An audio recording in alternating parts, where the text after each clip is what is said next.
Shalom Big Generation, selamat pagi. Sekarang kita akan memulai ibadah kita. Sebelum itu, mari kita berdoa. Terima kasih Tuhan, terima kasih Bapa. Kami bersyukur atas kebaikan-Mu sepanjang minggu ini Tuhan, atas kesehatan berkat yang Kau berikan Tuhan.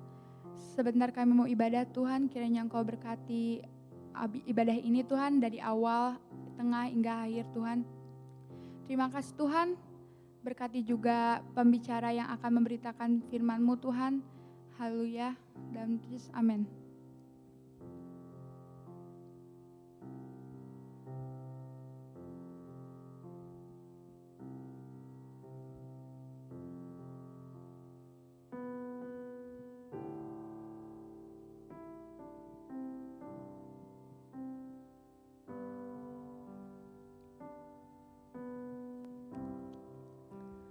Dekat padamu, itu rinduku. Setiap kata pun, kau pun menunggu. Tak kusangka ku temukan satu kasih yang abadi. Kini ku datang dan membawa hidupku.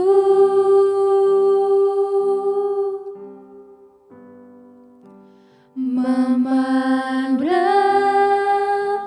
wajah-Mu, mengikuti kebaikan-Mu, mengejar hadir-Mu dalam hidupku.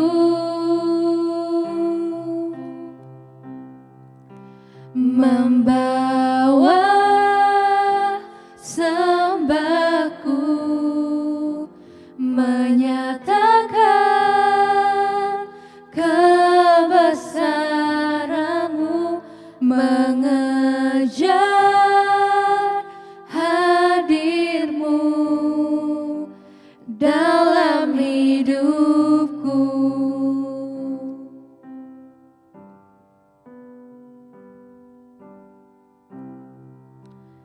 Dekat padamu, itu rinduku. Setiap kata pun, kau pun menunggu.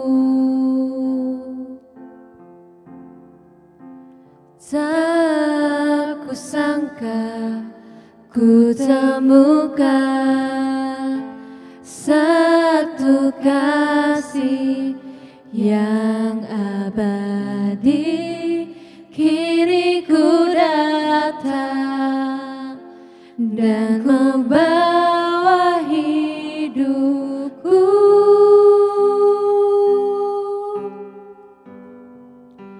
Memandang wajah-Mu, mengikuti kebaikan-Mu, mengejar hadir-Mu dalam hidupku. Membawa sembahku, menyatakan kebesaran-Mu, mengejar hadir-Mu dalam hidupku. Memandang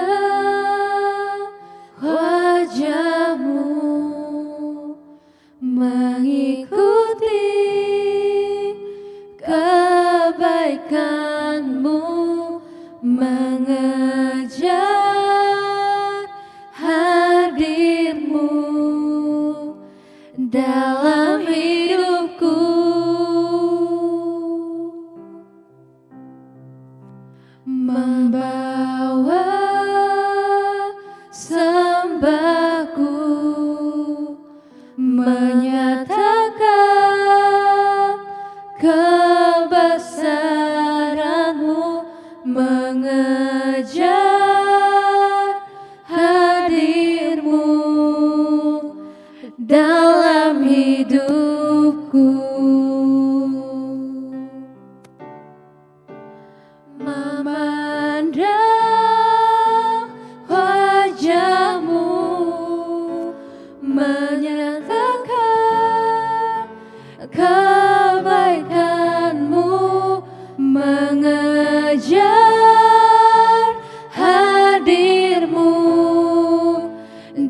membawa sembahku, menyatakan kebesaran-Mu, mengejar hadir-Mu dalam hidupku. Puji nama Tuhan. Shalom Be Generation. Pagi ini kita akan sama-sama dengar firman Tuhan.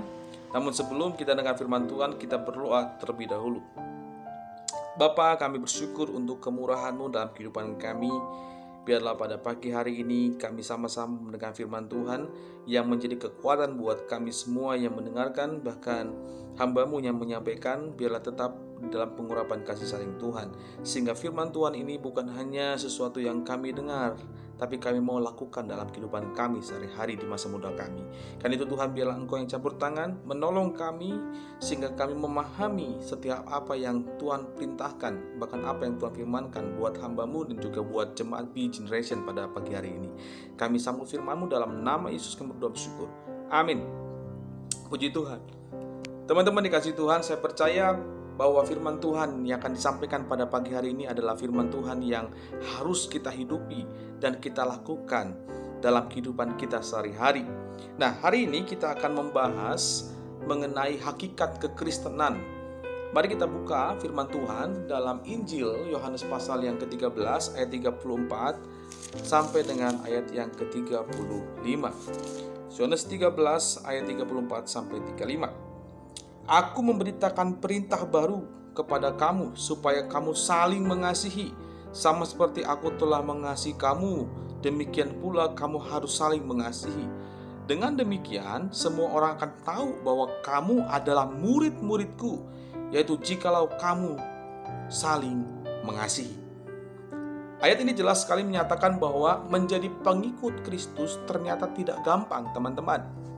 Karena Alkitab mencatat dalam 1 Yohanes 2 ayat 6 bilang begini, barang siapa mengatakan bahwa kita ada dalam Dia, Kristus, ia wajib hidup sama seperti Kristus telah hidup.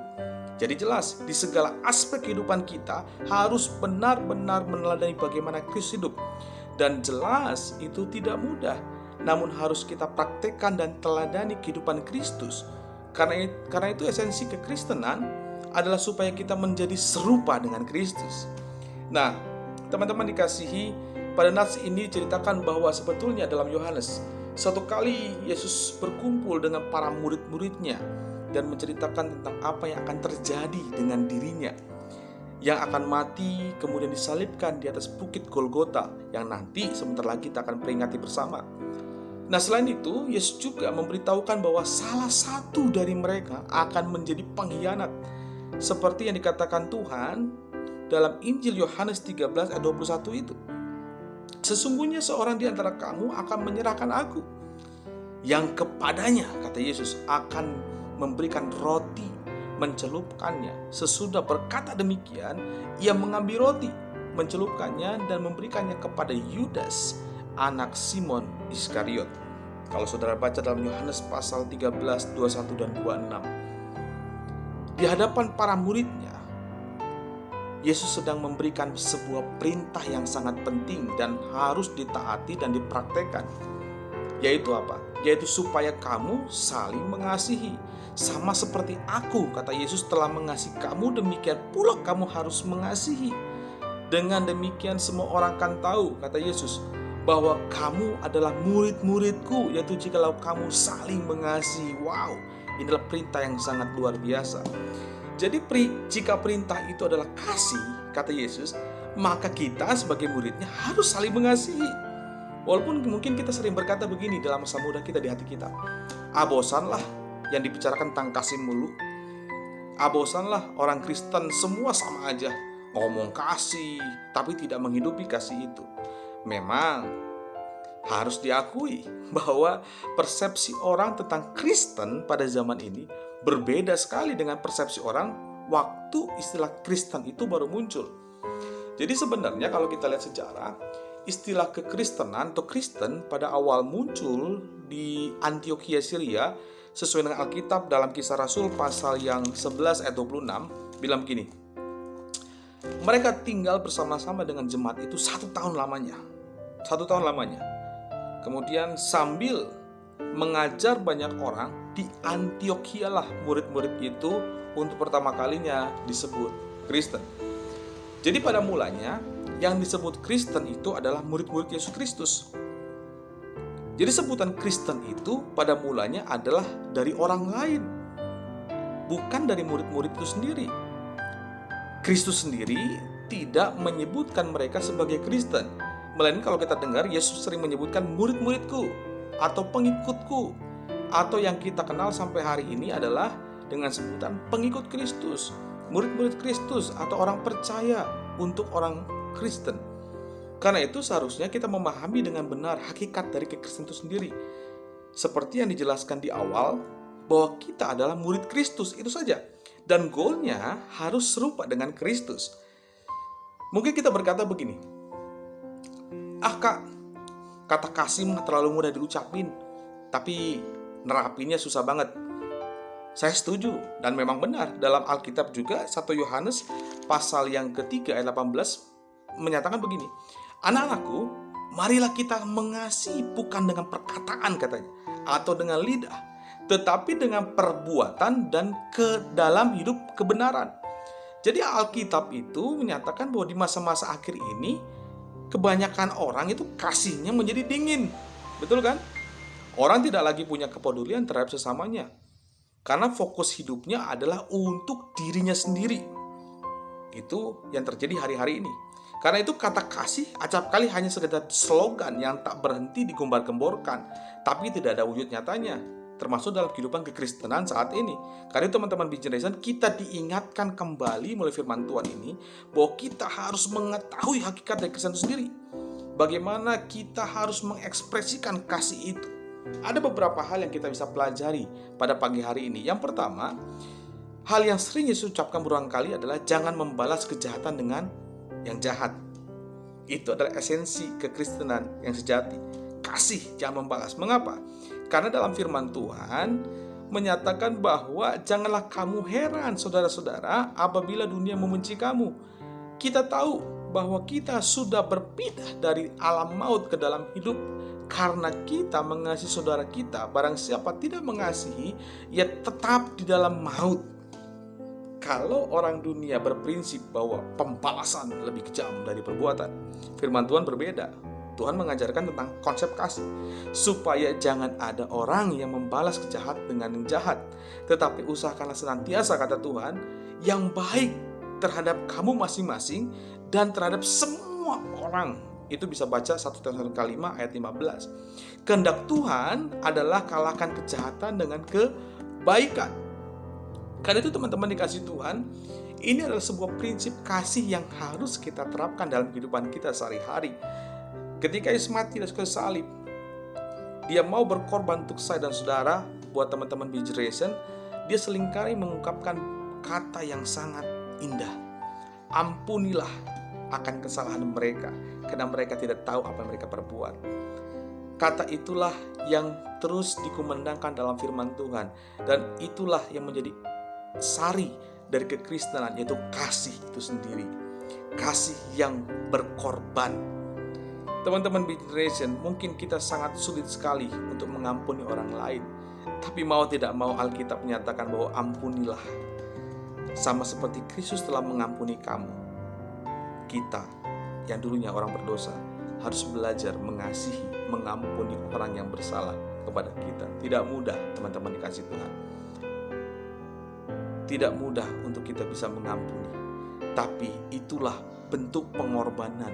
Kalau Yesus sendiri bisa melakukan, memberikan contoh dengan pengorbanannya untuk mengampuni orang lain. Dia diludahi, dia dikhianati, dia mungkin merasa sendiri yang dulunya banyak orang yang support, tapi dia di atas kayu salib mengatakan, ampunilah Bapa, ampunilah akan kesalahan mereka, karena mereka tidak tahu apa yang mereka perbuat. Itu menandakan bahwa apa? Yesus sedang mengajarkan kepada kita kekristenan bukan slogan agama, tapi kekristenan adalah kasih agape, kasih yang tanpa syarat, kasih yang harus dipraktikkan dan harus berbeda dengan orang-orang lain. Kenapa? Karena orang akan melihat itu adalah murid Kristus dan nama Tuhanlah yang dipermuliakan. Kalau hari-hari ini kita mau belajar tentang kasih itu sendiri, mari kita mulai melakukan sesuatu yang kecil dalam bentuk kasih, mengampuni, mendoakan orang. Kalau kita sering kali menunjukkan bentuk kasih kepada orang lain, kita tidak perlu mengingat-ingat kembali. Dulu saya sudah ngasih dia, tapi kenapa dia jahatin saya? Kita nggak usah ingat-ingat itu. Tapi kalau ada orang yang mengasihi kita, kita doakan mereka. Kalau ada orang yang mengkhianati kita, kita doakan mereka. Kalau ada orang yang mungkin menjerumuskan hidup kita, memfitnah kita berbagai macam, kita doakan mereka. Sama seperti dalam doa Bapa kami. Bapa kami yang di surga, dikuduskanlah namamu. Harus menguduskan nama Allah. Kuduskanlah karena dia kudus. Dan kalimat berikutnya, ampunilah kami akan kesalahan kami, seperti kami juga mengampuni orang yang bersalah kepada kami. Dalam doa Bapa kami adalah sesuatu yang simpel, tapi perlu pengorbanan, mengampuni sama seperti Yesus telah mengampuni hidup kita. Teman-teman, hari ini kita mau belajar bersama-sama esensi atau hakikat daripada kekristenan adalah kasih. Kita diingatkan kembali, mari kita tunjukkan kasih kita. Orang mau jelekkan kita, orang mau hianati kita, orang mau fitnah kita, asal kita hidup dalam kebenaran, Tuhan akan sertai saudara. Tuhan akan buka semua yang mungkin selama ini orang fitnah. Ada istilah Gusti ora sare. Kebenaran akan muncul. Tuhan tidak akan pernah tidur. Tuhan akan terus menolong saudara ketika saudara hidup benar. Sekalipun lingkungan saudara membenci saudara, sekalipun lingkungan saudara memfitnah saudara, tapi kalau kita hidup dalam kebenaran firman Tuhan, Gusti ora sare. Demikian kalau kita sering dengar ada sebuah tokoh politik yang mengalami hal yang serupa. Karena itu teman-teman kasih Tuhan, kasih adalah lawan dari kejahatan. Sejahat apapun orang, kita harus mengasihi. Kita harus terapkan kasih. Kenapa? Roma mengatakan bahwa ia menaruh bara api di atas kepalanya. Jadi gak usah lagi kita bingung orang mau ngomong apa, orang mau cerita kita tentang apa. Asal kita benar hidup sesuai dengan firman Tuhan, maka Tuhan yang akan bukakan semuanya. Kalau sakit hati bagaimana? Ya, kita pasti akan mengalami sakit hati. Kita akan mengalami kecewa. Tapi biarkan kita serahkan, Tuhan, ampunilah orang-orang yang memfitnahku. Tuhan, ampunilah orang mengecewakanku. Dengan kita berdoa kepada Tuhan dan kita melakukan apa yang baik sesuai dengan firman Tuhan, maka kebenaran itu akan muncul dan kebenaran itu akan memerdekakan kita. Dan orang akan melihat bahwa ini dia orang Kristen sejati. Ini dia adalah anak Tuhan yang sesungguhnya. Nah, karena itu teman-teman Be Generation, mari belajar untuk kita menerapkan kasih agape, kasih yang menuntut kita untuk kita tidak membalas, kasih yang mengajarkan kita untuk kita tidak melakukan syarat, tapi kasih yang tanpa syarat.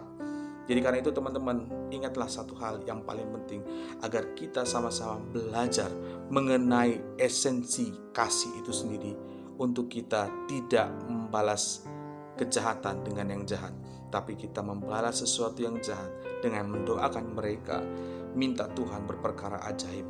Karena itu teman-teman, kita lihat dari buahnya lah orang akan melihat dan akan merasakan bahwa kita adalah murid Kristus yang sejati.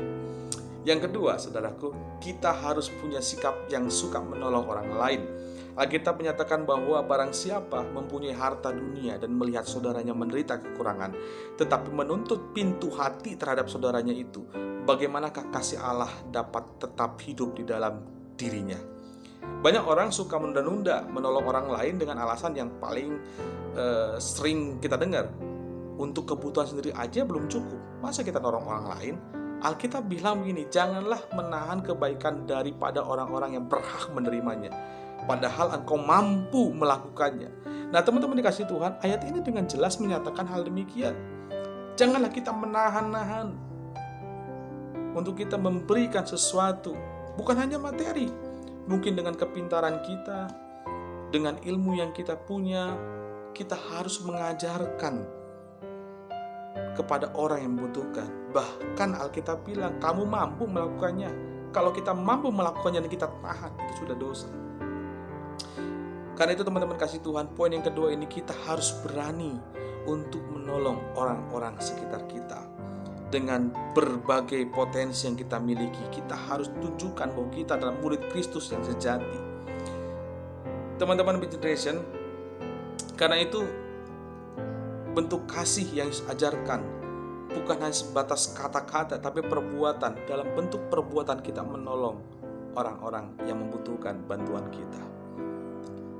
Karena itu teman-teman kasih Tuhan, Yesus menegaskan bahwa tanda utama menjadi pengikut Kristus adalah harus memiliki kasih. Yesus sendiri terlebih dulu membuktikan bahwa kasih kepada kita oleh pengorbanan Dia atas kayu salib, bukan? Dia mau mati buat kita semua agar kita selamat dan menerima anugerah keselamatan dari Kristus. Di atas kayu salib juga Yesus mengatakan bahwa anak manusia dipermuliakan dan Allah dipermuliakan di dalam Dia. Itu betul. Karena melalui kehidupan Yesus, nama Bapa dipermuliakan. Seharusnya kita sama. Dengan pengorbanan Kristus, nama Tuhan harus dipermuliakan. Teman-teman dikasihi Big Generation, kita harus mengingat kembali esensi daripada kekristenan. Karena itu pagi ini saya ingin membagikan dua hal yang sangat penting ini. Kita harus punya kasih pengampunan. Yang kedua adalah kita mau menolong sesama kita. Jika tidak, kita bukan pengikut Kristus. Sekalipun kita mengatakan bahwa kita adalah seorang Kristen, setiap hari Minggu rajin ke gereja, setiap hari melayani, tapi tanpa kasih, kehidupan kita tidak akan mempermuliakan nama Tuhan. Dan orang percaya yang tidak memperhatikan kasih sama seperti gong yang berkumandang dan canang yang bergerincing. Karena itu belajarlah terus untuk mengampuni orang lain, sama seperti kita dulu adalah orang yang berdosa dan sudah diampuni Tuhan. Saatnya kita belajar mengampuni, dan untuk mengampuni pengorbanan, kita perlu pengorbanan. Baik harga diri kita, keegoisan kita, untuk itulah salib kita yang harus kita pikul. Yang kedua, belajarlah untuk saling menolong dengan apa yang kita miliki, supaya kita mempermuliakan Tuhan selalu dalam masa muda kita. Saya percaya apa yang kita tabur akan kita tuai suatu saat nanti. Kebaikan kita yang benar di mata Tuhan tidak akan pernah biarkan begitu saja. Tetesan air mata kita, tangisan kita, doa kita, jerih payah kita, kalau kita lakukan di hadapan Tuhan dengan sungguh-sungguh dan penuh dengan kasih, maka semua itu akan diperhitungkan oleh Tuhan, dan Tuhan akan mengangkat engkau menjadi kepala dan bukan ekor. Tandanya apa? Tandanya kita hidup bersukacita, bersyukur senantiasa, karena Tuhan tidak pernah membiarkan anaknya tergeletak.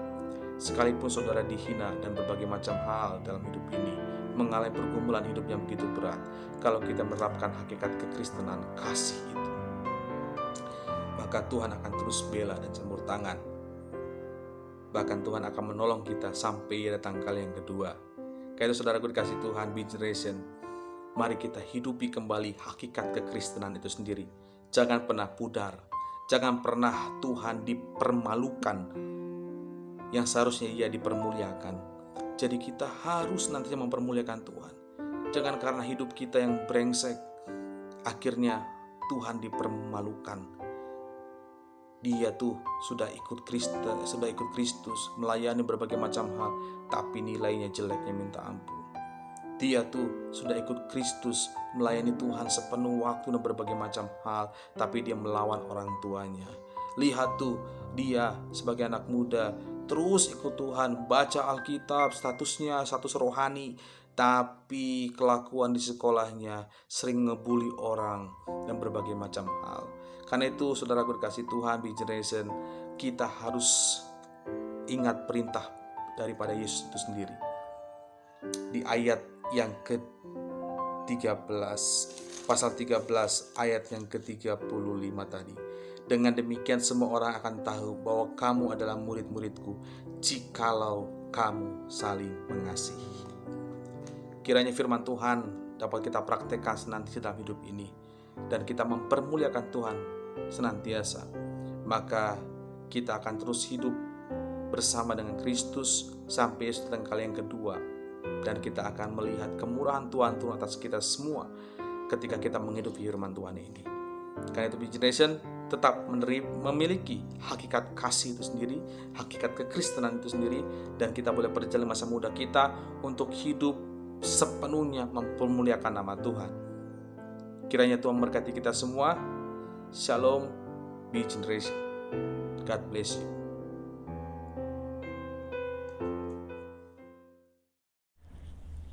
Mari rekan-rekan Be Generation yang dikasihi oleh Tuhan, setelah kita beribadah kepada Tuhan, biar kita mau mengarahkan hati, menadahkan tangan untuk menerima berkat Tuhan.